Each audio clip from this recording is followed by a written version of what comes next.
कौन सा वो राक्षस था जिसका वध खुद सीता माता ने अपने बाणों से किया। आज तक आपने यही सुना है कि श्री राम भगवान ने लंका के सभी राक्षसों का वध किया, लेकिन जिस समय युद्ध चल रहा था उसी बीच कुंभकर्ण ने एक घटना को अंजाम दिया जो बाद में आकर फिर से युद्ध का कारण बनी, और उस युद्ध को समाप्त करने सीता माता का बहुत बड़ा योगदान रहा। चलिए आइए जानते हैं। हेलो गाइस, मैं आप सभी का अपने यूट्यूब चैनल पर स्वागत करती हूँ। ये तो आपको पता ही है कि कुंभकर्ण रावण का भाई था। जब श्री राम भगवान रावण के साथ युद्ध कर रहे थे उस वक्त मूल नक्षत्र में कुंभकर्ण को एक पुत्र की प्राप्ति हुई। कुंभकर्ण ने अपने पुत्र को जंगल में छुड़वा दिया और वहीं उसका पालन पोषण हुआ। युद्ध खत्म होते ही श्री राम भगवान अयोध्या पहुंच गए और वह इस बात से अपरिचित थे जंगल में पालन पोषण होना और मूल नक्षत्र में पैदा होने से कुंभकर्ण के पुत्र का नाम मुल्कासुर पड़ा। और जब वह बड़ा हुआ तो उसको अपने वंश को श्री राम भगवान के द्वारा नष्ट किए जाने का पता लगा। तब उसने ब्रह्मा जी की कठोर तपस्या की और तपस्या के बाद वरदान प्राप्त किया। उसके बाद लंका पर चढ़ाई कर विभीषण से लंका को छीन लिया। विभीषण जान बचाकर वहां से श्री राम भगवान के पास पहुंचे। उनसे सब कुछ बताने के बाद कहा कि वह शीघ्र आपसे भी युद्ध करेगा। यह सुनकर श्री राम भगवान अपने सभी भाइयों, मंत्रियों और राजाओं के साथ मिलकर मुल्कासुर को मारने के लिए अयोध्या से निकल पड़े।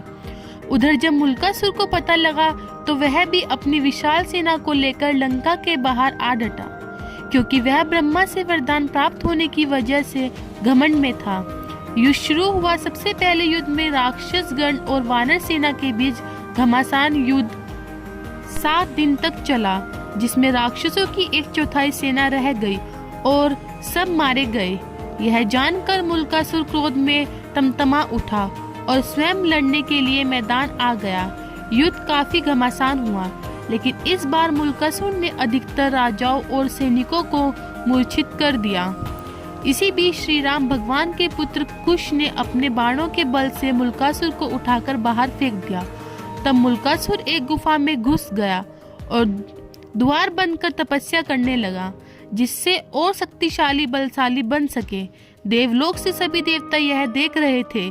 तभी ब्रह्मा जी श्री राम भगवान के सामने प्रकट हुए और उनको बताया कि मुल्कासुर घोर तपस्या करके मुझसे वरदान में किसी वीर के द्वारा ना मारे जाने का वरदान प्राप्त किया, अतः उसके पुरुष के हाथों से मृत्यु नहीं होगी। और एक कारण यह भी है कि एक बार मुल्कासुर ने ब्राह्मण मंडली के समक्ष कहा था कि चंडी सीता के कारण मेरे कुल का नाश हुआ। तब एक मुनि को क्रोध आया और श्राप देते हुए कहा, वही सीता तुम्हें शीघ्र मारेगी। यह सुनकर श्री राम भगवान ने सीता माता को लेने के लिए हनुमान जी को अयोध्या भेजा। सीता माता के आने के बाद श्री राम भगवान ने उनको अस्त्र विद्या और शस्त्र विद्या सिखाई। यह सब सीखने के बाद सीता माता युद्ध करने के लिए मुल्कासुर के सामने पहुंची। मुल्कासुर ने स्त्री से न लड़ने को कहा और बोला, आप कौन हो? तब सीता माता ने कहा, मैं श्री राम की धर्मपत्नी सीता हूँ। यह सुनकर वह क्रोध में आ गया और सीता माता पर युद्ध करने के लिए बाण दाग दिया। सीता माता ने भी अपनी युद्ध शिक्षा और धनुर्विद्या विद्या से उसका धड़ सिर से अलग कर दिया और पुनः विभीषण को राज्य सौंपकर अयोध्या वापस लौट गए।